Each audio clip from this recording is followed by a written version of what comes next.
बिस्मिल्लाहिर्रहमानिर्रहीम। अस्सलाम वालेकुम डियर स्टूडेंट्स। आज हम डिफरेंट ऑर्गन सिस्टम डिस्कस करेंगे, जिसमें फ़र्स्ट वन हमारे पास है respiratory system. Respiratory system oxygen delivery system भी इसको कहते हैं। अब रिस्पायरेटरी सिस्टम होता क्या है? The respiratory system is the set of organs that allow a person to breathe and exchange oxygen and carbon dioxide throughout the body.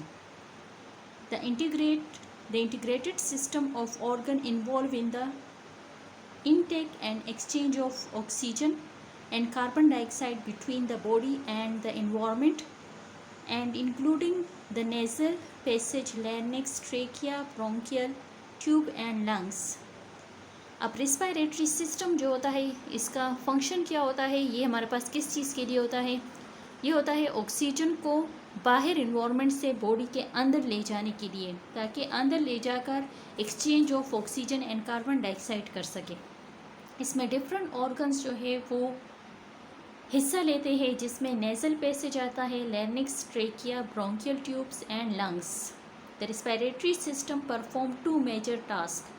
Respiratory system के two important task होते हैं: exchanging air between the body and the outside environment called external respiration, यानी body के अंदर और बाहर जो है ये एक्सचेंज ऑफ गैसेस करता है, जिसको हम एक्सटर्नल रिस्पायरेशन कहते हैं। Bringing oxygen to the cell and removing carbon dioxide from them refer to as internal respiration.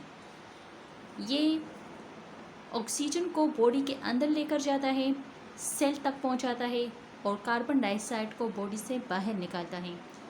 इस किस्म के रिस्पायरेशन को हम इंटरनल रिस्पायरेशन कहते हैं। यहाँ देखिए, आपको नज़र आ रहा है कि डिफरेंट पार्ट्स रिस्पायरेटरी सिस्टम में इन्वॉल्व होते हैं, जिसमें एक हमारे पास है nose, trachea, bronchial tubes, lungs. ये इसके डिफरेंट मेजर ऑर्गन्स हैं जो कि रिस्पायरेटरी सिस्टम का हिस्सा है। अब function of respiratory system: number 1, supplies the body with oxygen and dispossess of carbon dioxide. ये बॉडी को ऑक्सीजन प्रोवाइड करता है और कार्बन डाइऑक्साइड इससे डिस्पोज करता है। फिल्टर इंस्पायर्ड एयर, बॉडी के अंदर जो हम एयर लेकर जाते हैं उसको ये फिल्टर करता है। प्रोड्यूस साउंड, हम जब बात करते हैं तो ये भी किस चीज़ की वजह से करते हैं? इसी रिस्पायरेटरी सिस्टम की वजह से करते हैं। अगर रिस्पायरेटरी सिस्टम आपने देखा हो तो उसमें लेरिंक्स पार्ट हमने बताया था। तो लेरिंक्स जो है उसको हम वॉइस बॉक्स भी कहते हैं, जहाँ पर साउंड प्रोड्यूस होता है। कंटेन रिसेप्टर्स फॉर स्मेल, यहाँ पर रिसेप्टर प्रेजेंट होता है स्मेल के लिए, यानी नोज़ जो है ये हमारे पास रिसेप्टर है स्मेल का, जो हमें बताता है कि किस चीज़ की स्मेल किस तरह से होती है, अच्छी होती है या बुरी होती है। Rids the body of some excess water and heat, body से ये extra water and heat remove करता है। वाटर ये वेपर्स के फॉर्म में रिमूव करता है। हेल्प रेगुलेट ब्लड पीएच, ये ब्लड पीएच को रेगुलेट करता है। किस तरह रेगुलेट करता है? जब बॉडी से ये कार्बन डाइऑक्साइड निकाल लेता है तो उसकी वजह से ब्लड पीएच मेंटेन रहता है। अब ब्रीथिंग प्रोसेस किस तरह से होती है? ब्रीथिंग, या इसको हम पल्मोनरी वेंटिलेशन भी कहते हैं, consist of 2 cyclic phases, number 1 inhalation and number 2 exhalation. Inhalation also called inspiration, draw gases into the lungs. Inhalation process में गैसेस जो है यानी ऑक्सीजन जो है वो लंग्स तक जाता है। Exhalation also called expiration, forces gases out of the lungs. इसका फंक्शन क्या होता है? ये प्रोसेस क्या करता है? ये हमारे पास लंग्स से गैसेस को निकालता है, यानी कार्बन डाइऑक्साइड को ये लंग्स से निकालता है। अब देखिए, लंग्स के अंदर जो है क्या प्रेजेंट होते हैं? इस तरह से आपको एक क्लस्टर ऑफ एयर सेक्स नज़र आएगा, जिसको हम क्या कहते हैं? एल्वियोलाई कहते हैं। इसके ऊपर बहुत सारे कैपिलरीज प्रेजेंट होती है। इन कैपिलरीज के अंदर जो ब्लड होता है, यहीं पर हमारे पास एक्सचेंज ऑफ गैसेस होते हैं। ऑक्सीजन ये लेता है यहाँ पर और कार्बन डाइऑक्साइड यहाँ से निकालता है। फिर वो कार्बन डाइऑक्साइड लंग्स में आ जाता है, लंग्स से फिर वो कहाँ जाता है? ट्रेकिया तक ये किस चीज़ के ज़रिए पहुंचता है? ब्रोंकाई की मदद से पहुंचता है। फिर ट्रेकिया से ये जाता है लैरिंक्स में, लैरिंक्स से फेरिंक्स में, और फेरिंक्स से फिर नोज या माउथ के ज़रिए ये बाहर निकल जाते हैं। ब्रीथिंग प्रोसेस में देखिए हमारे पास क्या होता है, lungs are sealed in pleural membrane inside the chest cavity. Lungs कहाँ पर प्रेजेंट होते हैं? चेस्ट कैविटी में प्रेजेंट होते हैं। वहाँ पर जो लंग्स के ऊपर जो मेम्ब्रेन प्रेजेंट होती है उसको हम प्लूरल मेम्ब्रेन कहते हैं। At the bottom of the cavity is a large flat muscle known as the diaphragm. अब जो लंग्स के नीचे एक फ्लैट मसल, आपको डायग्राम में भी नज़र आ रहा है, फ्लैट मसल प्रेजेंट होता है जिसे हम क्या कहते हैं? डायफ्रेम कहते हैं। अब ड्यूरिंग इंस्पायरेशन या ड्यूरिंग इनहेलेशन जो है, डायफ्रेम क्या हो जाता है? कॉन्ट्रैक्ट हो जाता है। कॉन्ट्रैक्ट होने के बाद जो है ये लंग्स के लिए ज़्यादा से ज़्यादा वॉल्यूम प्रोवाइड कर देता है, मतलब एरिया प्रोवाइड कर देता है। ज़्यादा से ज़्यादा गैसेस जो है वो लंग्स में आसानी से आ जाते हैं। जब हमारे पास एक्सपायरेशन का प्रोसेस होता है तो ये क्या हो जाते हैं? दोबारा से डोम शेप में आ जाते हैं, जिसकी वजह से लंग्स स्क्वीज हो जाते हैं और उसके अंदर मौजूद कार्बन डाइऑक्साइड जो है वो बॉडी से बाहर निकल आते हैं। नेक्स्ट हमारे पास है सर्कुलेटरी सिस्टम। अब सर्कुलेटरी सिस्टम क्या है? The circulatory system is responsible for transporting material through out the entire body. Circulatory system जो है डिफरेंट मटेरियल यानी न्यूट्रंस को पूरी बॉडी में ट्रांसफ़र करने का काम करते हैं। It transport nutrients, water and oxygen to your billions of body cells and carry away waste such as carbon dioxide that body cell produce. ये न्यूट्रंस को हर एक सेल तक पहुंचाने का काम करते हैं और कार्बन डाइऑक्साइड को उन्हीं सेल से लेता है और इसको बॉडी से बाहर निकालने में हेल्प करता है। It is an amazing highway that travel through your entire body connecting all your body cells. ये पूरी बॉडी में इसके जो ब्लड वेसल्स होते हैं वो फैले हुए होते हैं। मतलब यहाँ पर बात करें आर्टरीज, वेन्स एंड कैपिलरीज की। सर्कुलेटरी सिस्टम के कंपोनेंट्स देखिए कौन कौन से हमारे पास। इसके 3 मेन कंपोनेंट्स हैं, एक है हार्ट, ब्लड एंड वेसल्स। ये 3 इसके मेन कंपोनेंट्स हैं। अब वेसल्स जो है इसके फर्दर 3 टाइप्स हैं, आर्टरीज, वेन्स एंड कैपिलरीज। अब देखिए आर्टरीज जो होती है इसमें हमारे पास ऑक्सीजनेटेड ब्लड प्रेजेंट होता है। जितनी भी बॉडी में आर्टरीज प्रेजेंट होती है सब में ऑक्सीजनेटेड ब्लड होता है, सिवाय पल्मोनरी आर्टरी के, उसमें डीऑक्सीजनेटेड ब्लड प्रेजेंट होता है जो वो हार्ट से लंग्स की तरफ लेकर जाता है। और बॉडी के अंदर जितने भी वेंस प्रेजेंट होते हैं तो सब में डीऑक्सीजनेटेड ब्लड प्रेजेंट होता है, सिवाय पल्मोनरी वेन के, उसमें ऑक्सीजनेटेड ब्लड प्रेजेंट होता है जो कि लेकर जाता है लंग्स से हार्ट की तरफ। कैपिलरीज जो होती है ये बिल्कुल माइक्रोस्कोपिक होती है, ये हर एक सेल तक ब्लड पहुंचाने का काम करती हैं। यही कैपिलरीज जब दोबारा मिलते हैं तो इससे क्या बन जाते हैं? वेन्स बन जाते हैं। अब सर्कुलेटरी सिस्टम देखें, which gases are transported to and from the body cell by the blood flowing in the circulatory system. अब देखिए कौन कौन सी गैसेस जो है वो सर्कुलेटरी सिस्टम की मदद से ट्रांसफ़र होते हैं ब्लड की मदद से। उनमें हमारे पास है oxygen is the gas needed for respiration and is transport to the body cell. तो ऑक्सीजन ही वो गैस है जो हमारे पास बॉडी के लिए बहुत ज़्यादा ज़रूरी होता है, जो ट्रांसफ़र होता है इसी सर्कुलेटरी सिस्टम की मदद से रिस्पायरेशन प्रोसेस के लिए।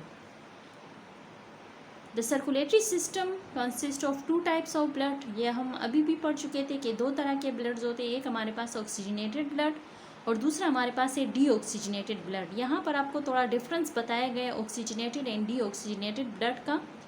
ऑक्सीजन रिच ब्लड यानी ऑक्सीजनेटेड ब्लड जो है ये हमारे पास कौन सा होता है? Blood travelling to the body cell, वो ब्लड जो बॉडी सेल्स की तरफ मूवमेंट करता है। हाई ऑक्सीजन कंटेंट, इसके अंदर ऑक्सीजन हाई क्वांटिटी में प्रेजेंट होता है। लो कार्बन डाइऑक्साइड, इसमें कार्बन डाइऑक्साइड जो है बहुत कम क्वांटिटी में प्रेजेंट होता है। अब ऑक्सीजन पुअर ब्लड या डीऑक्सीजनेटेड ब्लड कौन सा होता है? Blood travelling away from the body cell, वो ब्लड जो सेल से लेकर जाते हैं तो उसे हम क्या कहते हैं? ऑक्सीजनेटेड ब्लड कहते हैं। इसमें लो ऑक्सीजन प्रेजेंट होता है, मतलब ऑक्सीजन इसमें बहुत कम क्वांटिटी में प्रेजेंट होता है, and high carbon dioxide quantity, इसमें कार्बन डाइऑक्साइड ज़्यादा क्वांटिटी में प्रेजेंट होता है। The heart is the organ at the centre of the circulatory system, it pump blood around the body. अब देखिए हमने हार्ट डिस्कस किया था ना कि ये सबसे इम्पोर्टेंट कंपोनेंट है जो हमारे पास क्या करता है? सर्कुलेशन ऑफ ब्लड करता है पूरी बॉडी में, पूरी बॉडी से ब्लड लेता भी है और पूरी बॉडी को ब्लड देता भी है। यहाँ आप देख सकते हैं, यहाँ हार्ट के डिफरेंट चैम्बर्स आपको नज़र आ रहे हैं।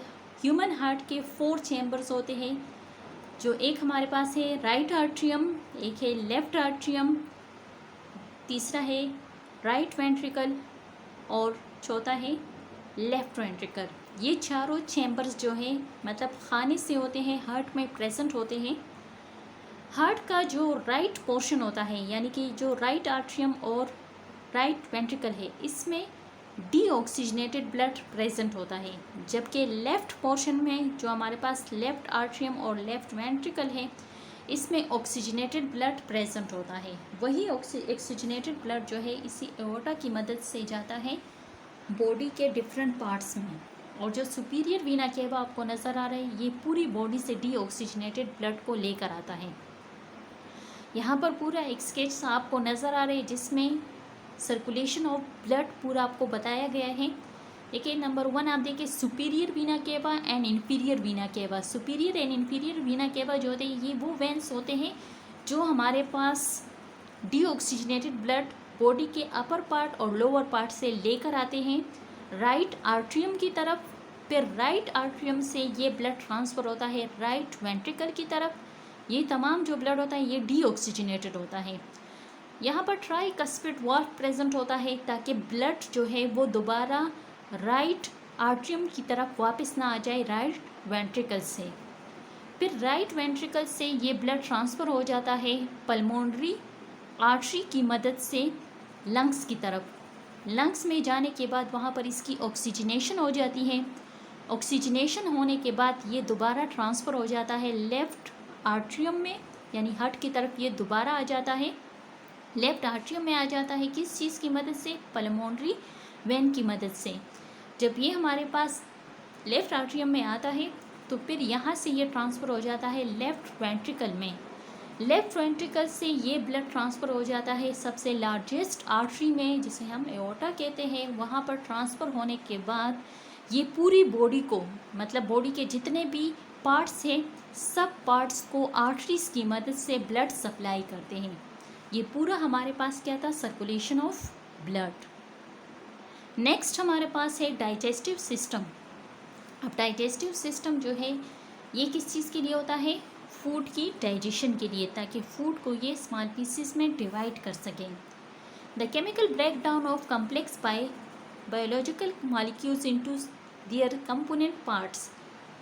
डाइजेशन हमारे पास वो प्रोसेस है जो कम्प्लेक्स कंपाउंड को स्मॉलर कंपाउंड या सिंपलर कंपाउंड में कन्वर्ट करता है। जैसे लिपिड्स को ये कन्वर्ट करता है फैटी एसिड में, प्रोटीन को कन्वर्ट करता है अमीनो एसिड में, कार्बोहाइड्रेट को कन्वर्ट करता है सिंपल शुगर में या ग्लूकोज में। इसका फंक्शन क्या होता है डाइजेस्टिव सिस्टम का? Produces various chemicals to break down the food. इस सिस्टम के अंदर डिफरेंट केमिकल्स से मतलब यहाँ पर है डिफरेंट टाइप के हार्मोन्स एंड एंजाइम्स प्रेजेंट होते हैं जो कि फूड की ब्रेक डाउन करने में हेल्प करते हैं। फिल्टर आउट हार्मफुल सब्सटेंस, ये हमारे पास बॉडी से या फूड के अंदर जो हार्मफुल सब्सटेंस प्रेजेंट होते हैं उनको फिल्टर करने का काम भी करते हैं। ये काम स्पेशली कौन करता है? जो लिवर होता है वो ये काम कर लेता है। Get rid of solid waste, और जो वेस्ट मटेरियल होता है जो हमारे पास डाइजेशन के बाद रह जाता है तो उसको रिमूव करने का काम भी डाइजेस्टिव सिस्टम करता है। इंट्रोडक्शन अब देखिए ज़रा। There are 4 stages to food processing, मतलब डाइजेशन के लिए हमारे पास 4 स्टेजेस होती है। नंबर 1 है ingestion. Ingestion mean taken in food, जब फूड जो है हम मुंह में डालते हैं तो इसको हम क्या कहते हैं, इंजेशन कहते हैं। सेकंड है digestion. Digestion mean break down of food into nutrients, food की जब ब्रेक डाउन होती है न्यूट्रिएंट्स में वो कन्वर्ट हो जाए तो इसको हम क्या कहेंगे, डाइजेशन कहेंगे। थर्ड वन है एब्जॉर्प्शन। एब्जॉर्प्शन मीन जब यही न्यूट्रिएंट्स जो है सेल एब्जॉर्ब कर ले तो इसको हम क्या कहेंगे, एब्जॉर्प्शन कहेंगे। फोर्थ वन है इजेशन। इजेशन कहते हैं removing any left over waste, जितना भी वेस्ट मटेरियल वगैरह होते हैं, मतलब फीसेस वगैरह जो है उसको बॉडी से ये रिमूव करते हैं, इस प्रोसेस को हम इजेशन कहते हैं। यहाँ देखिए डाइजेस्टिव सिस्टम के डिफरेंट पार्ट्स हैं, इसको हम पूरा डाइजेस्टिव ट्रैक्ट भी कहते हैं, डाइजेस्टिव सिस्टम भी कहते हैं। इसमें कौन कौन से पार्ट्स आते हैं, इसमें आता है mouth, pharynx, oesophagus, stomach, small intestine and large intestine. इसके अलावा कुछ एसेसरी पार्ट्स होते हैं जो कि डाइजेस्टिव सिस्टम का हिस्सा तो नहीं होते हैं लेकिन वो डाइजेशन में हेल्प करते हैं, और वो हमारे पास कौन से हैं, teeth, tongue, salivary glands, liver, gall bladder, pancreas, ये हेल्प करते हैं डाइजेशन प्रोसेस में।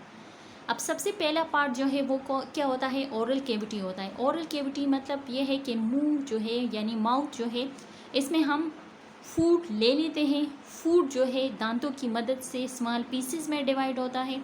इसमें टंग जो है वो इम्पोर्टेंट रोल प्ले करता है बोलस बनाने में, और वही बोलस जो है फिर वो आगे ट्रांसफ़र करता है किस चीज़ की तरफ, फेर्निक्स की तरफ। अब देखिए फेर्निक्स जो है वो 3 तरह के होते हैं, एक हमारे पास है नेसोफेर्निक्स, ओरोफेर्निक्स एंड लेर्नोफेर्निक्स। यहाँ पर देखिए जो नेसोफेर्निक्स होते हैं ये नोज पोर्शन की तरफ, मतलब जब हमारे पास फूड इंटर होता है तो जो ऊपर का सॉफ्ट पैलेट होता है या सॉफ्ट जो प्लेट लाइक स्ट्रक्चर्स होते हैं, तो ये सॉफ्ट पैलेट क्या कर लेता है, इसको कवर कर देता है ताकि फूड नोज़ के रास्ते ना चले जाए।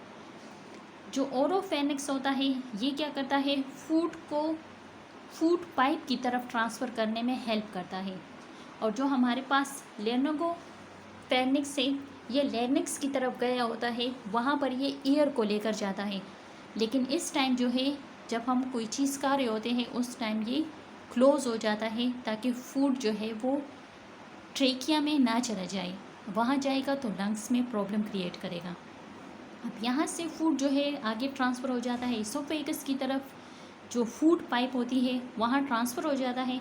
फूड पाइप इस फूड को लेकर जाता है स्टमक की तरफ, ये एकदम से नहीं लेकर जाता है, ये फूड को आहिस्ता आहिस्ता से, मतलब जो यहाँ इसके मसल्स होते हैं वो Aahista Aahista contract and relax होते रहते हैं, फूड को आहिस्ता से ऊपर से नीचे की तरफ लेकर जाता है। इस किस्म के प्रोसेस को हम पेरिस्टालसिस कहते हैं। यहाँ देखिए आपको पेरिस्टालसिस प्रोसेस नज़र आ रही है, एक जगह पर मसल कॉन्ट्रैक्ट हुए तो दूसरी जगह पर रिलैक्स हुई है, इसी की मदद से वो बोलस जो है वो आहिस्ता आहिस्ता आगे मूवमेंट कर रहा है, तो इसी की मदद से ये फूड जो है वो आगे स्टमक तक पहुंच जाता है। जब फूड स्टमक तक पहुंच जाए तो वहाँ पर मौजूद जो एंजाइम्स होते हैं, जो हाइड्रोक्लोरिक एसिड होता है, वो इसके साथ रिएक्शन करके इसको कन्वर्ट कर देता है बिल्कुल लिक्विड में, और उस लिक्विड को हम क्या कहते हैं, कायम कहते हैं। यही लिक्विड जो है आगे ट्रांसफ़र हो जाता है स्मॉल इंटेस्टाइन में।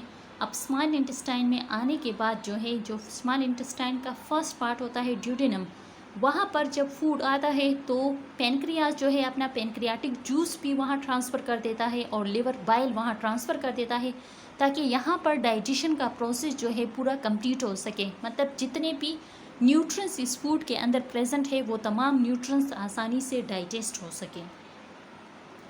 जब डाइजेशन कंप्लीट हो जाती है तो जो स्मॉल इंटेस्टाइन है इसके अंदर एब्जॉर्प्शन भी हो जाती है, मतलब यहाँ पर small finger like projection present होते हैं जिसे हम विलिस कहते हैं। वो फूड को एब्जॉर्ब कर लेते हैं, ब्लड में इसको शामिल कर लेते हैं, और जो एक्स्ट्रा वेस्ट रह जाता है तो वो कहाँ ट्रांसफ़र हो जाता है, वो लार्ज इंटेस्टाइन की तरफ ट्रांसफ़र हो जाता है। अब लार्ज इंटेस्टाइन जो है, यहाँ पर अगर इस फूड के अंदर कुछ न्यूट्रिएंट्स वगैरह प्रेजेंट है, कुछ इंपॉर्टेंट विटामिन्स प्रेजेंट है, वाटर प्रेजेंट है, तो वो अगर बॉडी को चाहिए तो बॉडी यहाँ से वो रीएब्जॉर्ब कर लेते हैं। लेकिन अगर वो बॉडी को नहीं चाहिए तो इसी लार्ज इंटेस्टाइन से गुजरते हुए वो कहाँ पर चला जाएगा, एनएस तक पहुँच जाएगा, और वहाँ से ही ये बॉडी से एक्सक्रीट हो जाएगा, रिमूव हो जाएगा। नेक्स्ट हमारे पास है एक्सक्रीटरी सिस्टम। अब एक्सक्रीटरी सिस्टम जो है इसको डिस्कस करते हैं। देखिए एक्सक्रीटरी सिस्टम का फंक्शन क्या होता है। एक्सक्रीटरी सिस्टम जो है ये वेस्ट मटेरियल को बॉडी से रिमूव करते हैं। अब वो वेस्ट मटेरियल जो है कैसे प्रोड्यूस होता है, मेटाबॉलिज्म प्रोसेस की मदद से वो वेस्ट मटेरियल प्रोड्यूस होता है। वो वेस्ट मटेरियल कौन कौन से हैं, ammonia, urea and uric acid वगैरह जो है ये नाइट्रोजनस वेस्ट होते हैं जो प्रोड्यूस होते हैं प्रोटीन की ब्रेक डाउन के दौरान। तो इसको बॉडी से रिमूव करना ज़रूरी होता है क्योंकि ये बॉडी को नुकसान पहुंचा सकते हैं। अब इसको रिमूव करने के लिए हमारे पास बॉडी में एक स्पेसिफिक सिस्टम प्रेजेंट है जिसको हम एक्सक्रीटरी सिस्टम कहते हैं, जिसके डिफरेंट ऑर्गन्स आपको नज़र आ रहे हैं। कौन कौन से है, किडनी है, यूरिनरी ब्लैडर है, यूरेटर है एंड यूरेट्रा। ये जो है एक्सक्रीटरी सिस्टम के पार्ट्स है और ये बॉडी से एक्सक्रीशन करने में हेल्प करते हैं।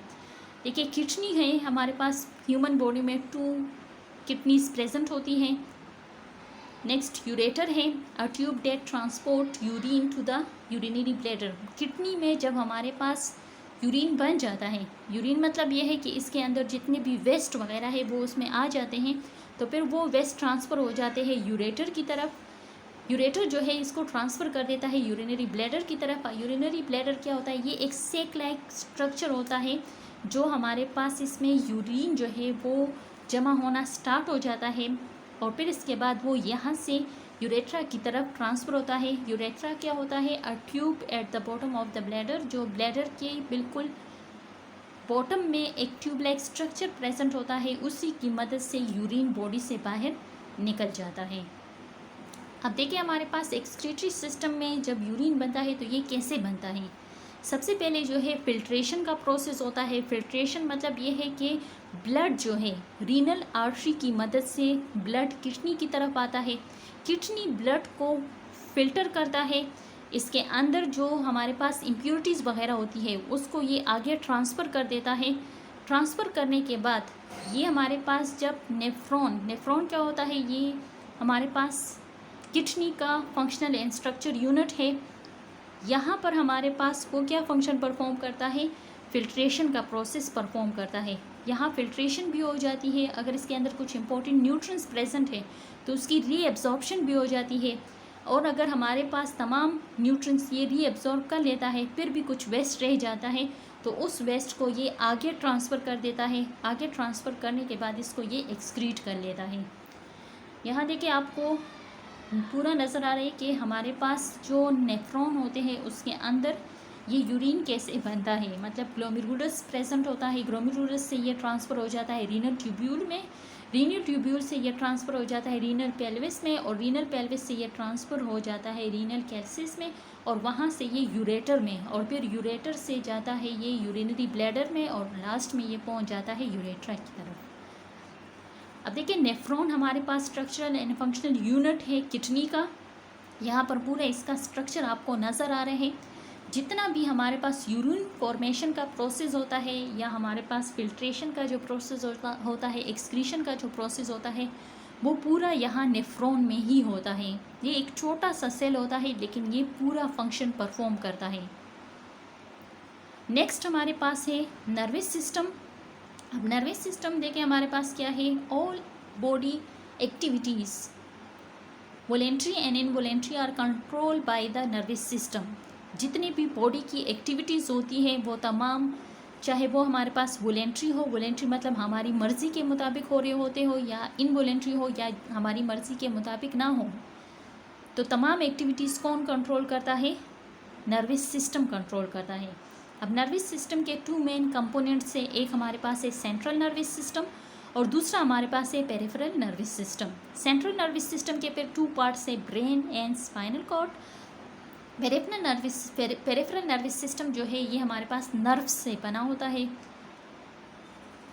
अब सबसे पहले देखिए सेंट्रल नर्वस सिस्टम, इसके 2 मेन ऑर्गन्स है, एक है ब्रेन और दूसरा हमारे पास क्या है, स्पाइनल कॉर्ड। ये पूरी बॉडी के जितनी भी एक्टिविटीज़ होती है, मतलब हम लोग जब बोलते हैं, हम जब सुनते हैं, कोई चीज़ देखते हैं, कोई चीज़ स्मेल करते हैं, जितनी भी हमारे पास एक्टिविटीज़ है हमारी बॉडी की, हार्ट बीटिंग वगैरह जितनी भी एक्टिविटी है, तमाम एक्टिविटीज़ जो है वो सेंट्रल नर्वस सिस्टम कंट्रोल करता है। अब देखिए पहले हमारे पास ब्रेन को देखिए, ब्रेन जो है इसका वेट कितना होता है, 3 पाउंड्स होता है। इसमें तकरीबन 75% वाटर प्रेजेंट होता है, 20% इसमें ऑक्सीजन प्रेजेंट होता है।